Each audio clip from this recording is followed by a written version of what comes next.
What are your learnings in Amadeus? Unang-una, yung mga ayata chords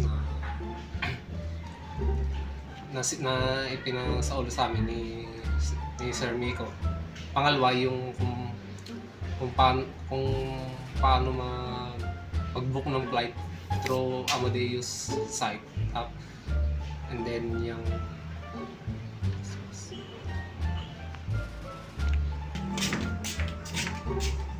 tapos yung patatlo, yung different codes na ini-input namin sa computer gaya na lang ng AM. Tapos ang pinakahuli yung ER. So ang kailangan dong gawin ay doblehin ang type ng ER para siya para mag-input.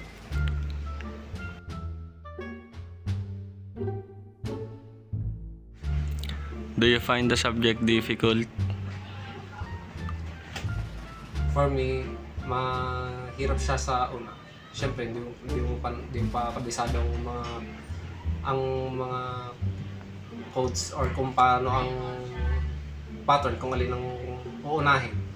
Gaya na lang ng NM, kung sa pangalawa mo siya ilalagay or sa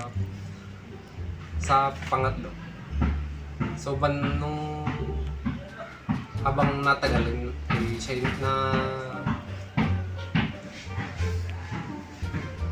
siya ay nagiging madali habang dinidiscuss ni Sir sa unahan. At habang si Sir nagdi-discuss ay kami nag-judge down para maaral namin sa lab exercise sa Comlab. What did you do to survive the subject? Yung kailangang pagigihin at kailangang makinig kay Sir. Para sa akin, ako ay sigo-sigo every seconds na tingin kay Sir at every seconds ay nag-judge daw para madaling makabisaduhan ng mga codes na ibinibigay ni Sir.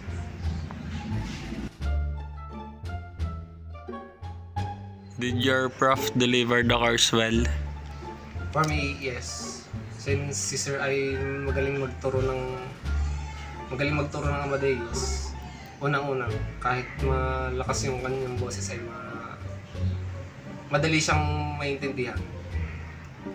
Tapos sa mga true discussions ay madali ding magagets ng lahat, pati na rin sa Comlab.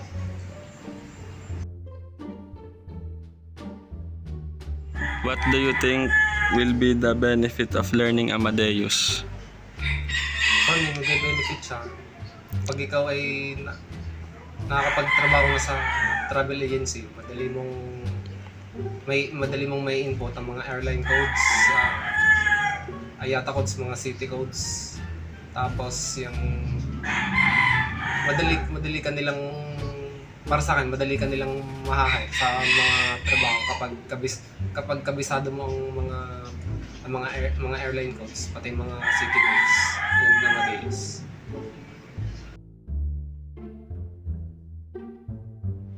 What will be your advice to all BSTM second year this year as they will also take this course next year? For me, mag-memorize na sila habang hindi pa nila tinitake ang Amadeus subject.